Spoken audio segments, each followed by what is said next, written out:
अस्सलाम वालेकुम। आज की मेरी वीडियो एक गाइडलाइन है फ्रेश ग्रेजुएट्स के लिए। इसमें मैं आपको बताऊंगी कि कॉमन इंटरव्यू क्वेश्चंस क्या हो सकते हैं और इंटरव्यूअर की आपसे क्या एक्सपेक्टेशन होती है। इंटरव्यूअर के लिए बेसिकली कॉन्सेप्ट्स मैटर करते हैं कि आपको कॉन्सेप्चुअली चीज़ों के बारे में पता हो, इंस्टेड कि आप डेफिनेशंस कोट करना स्टार्ट कर दें। तो बेसिकली सबसे पहला अगर क्वेश्चन जो हो सकता है वो आपको पता होना चाहिए कि डीबीएमएस और आरडीबीएमएस में क्या डिफरेंस है। उसके बाद आपको डेटा मैनिपुलेशन की अगर कमांड्स पूछी जा रही हैं तो आपको वो कमांड्स आनी चाहिए। आपको वो कमांड्स का सिंटैक्स पता होना चाहिए कि आपने किस तरह से वो कमांड लिखनी है। इस तरह से आपके पास डीडीएल की कमांड्स हैं, डीसीएल की कमांड्स हैं और इसके अलावा आपके पास ट्रांजैक्शन कंट्रोल की कमांड्स हैं। सेकंड क्वेश्चन जो हो सकता है वो ये हो सकता है कि डीएमएल और डीडीएल में क्या डिफरेंस है। अब डीडीएल की जब कमांड्स एग्जीक्यूट होती हैं तो कमिट जो है वो हमें इम्प्लिसिट कमिट होता है डीडीएल की कमांड में, और जो डीएमएल की कमांड्स होती हैं वो उसमें एक्सप्लिसिटली आपको कमिट करना पड़ता है। अगर आपको ने कोई इंसर्ट की है, कोई रो इंसर्ट की है टेबल के अंदर, तो आपको एक्सप्लिसिटली कमिट जो है वो लिखना पड़ेगा अपने कोड के साथ। उसके बाद आपके पास डेटा कंट्रोल की कमांड्स हो जाती हैं। इस तरह से हम आपसे इंटरव्यूअर ये पूछ सकते हैं कि टाइप्स ऑफ रिलेशनशिप्स क्या हैं। मतलब इस तरह भी हो सकता है कि आपको 2 टेबल दे दें और आपको ये कहें कि आप इन 2 टेबल्स का रिलेशनशिप डिफाइन करें, क्या रिलेशनशिप है। Group by, order by, minimum, maximum, union और यूनियन ऑल में क्या डिफरेंस है।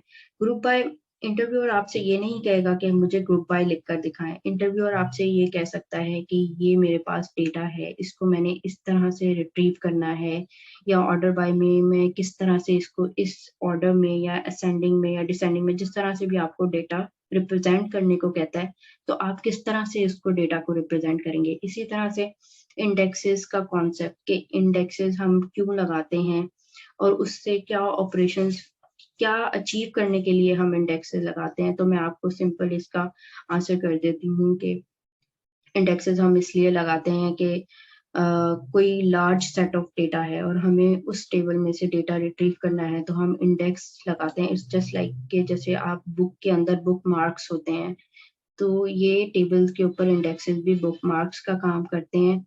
इससे हमारी जो सिलेक्ट क्वेरी होती है वो, उसका जो रिजल्ट होता है वो हमें, अगर हम इंडेक्स को हिट करें तो हमें फास्ट उसका रिजल्ट मिल जाता है। और इंडेक्स वाले टेबल के ऊपर इंसर्ट की कमांड जो है वो ज्यादा टाइम टेकिंग होती है।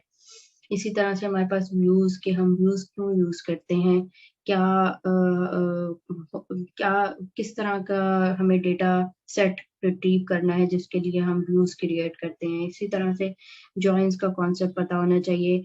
अगर आपको कोई 2 टेबल दे दिए जाएं और कहा जाए कि मुझे इस तरह का डेटा चाहिए, तो आपको एग्जैक्टली पता हो कि आप इसमें कौन सा, किस टाइप का ज्वाइन आप यूज करेंगे, तो आपको वो सेट ऑफ डेटा जो है वो रिट्रीव हो जाएगा। इसी तरह से नॉर्मलाइजेशन का कॉन्सेप्ट आपको पता होना चाहिए कि फर्स्ट नॉर्मलाइजेशन, सेकंड नॉर्मलाइजेशन और थर्ड नॉर्मलाइजेशन क्या होगी। इस सिंपल मैं इस तरह से आपको बता सकती हूँ कि जैसे लेट से आपको एक टेबल दे दिया जाए और आपको कहा जाए कि इसको थर्ड नॉर्मलाइज्ड फॉर्म में कन्वर्ट करें, तो आपको एग्जैक्टली पता होना चाहिए कि किस तरह से आप इसको टेबल को थर्ड नॉर्मलाइज्ड फॉर्म में कन्वर्ट करेंगे। सिंपल मैं एग्जांपल एक टेबल की दे देती हूँ। लेट्स से हमारे पास वेंडर्स का टेबल है, उसमें हमारे पास वेंडर आईडी, वेंडर की डिटेल, बैंक और उसकी बैंक की डिटेल है। अब ये टेबल मेरे पास नॉर्मलाइज नहीं है क्योंकि इसमें मेरे पास वेंडर की भी, अगर मैं वेंडर का नेम रिपीट हो या इस तरह से रेपिटेशन हो, तो अगर इसको मैंने अगर नॉर्मलाइज करना है तो मैं क्या करूंगी, सबसे पहले तो मैं इसमें डेटा की रिडंडेंसी खत्म करूंगी। जो कॉलम्स बार बार रिपीट हो रहे हैं मैं उसको खत्म करूंगी। इसी तरह से सेकंड नॉर्मलाइज में क्या होता है कि हम जो कॉलम्स किसी एक कॉलम के ऊपर डिपेंडेंट है, हम उनको एक सेपरेट टेबल में कन्वर्ट कर दें। जैसे वेंडर नेम वेंडर आईडी पे डिपेंडेंट है और बैंक नेम जो है वो बैंक कोड पे डिपेंडेंट है, तो हम इनको 2 सेपरेट टेबल्स में मूव कर दें, तो ये हमारी सेकंड नॉर्मलाइज्ड फॉर्म हो जाती है।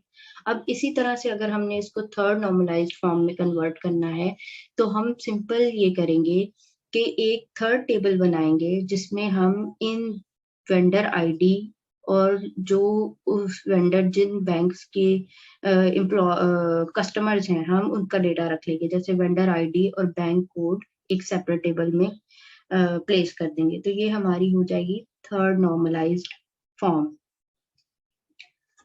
इसी तरह से आपको ये पता होना चाहिए कि लेट्स से अगर आपने कोई भी प्रोजेक्ट किया है जिसमें आपने डेटाबेस बनाया है या कुछ इस तरह से, और अगर आपको कह दिया जाए कि इसकी ईआर डायग्राम बताएं, आपको ईआर डायग्राम के एट्रीब्यूट्स पूछ लिए जाएं, एंटिटी क्या है, इस तरह के कॉन्सेप्ट्स आपको पता होने चाहिए और आप इजीली इंटरव्यूअर को डिफाइन कर सको, जिससे आपके पता लगे कि आपके पास कॉन्सेप्ट्स हैं।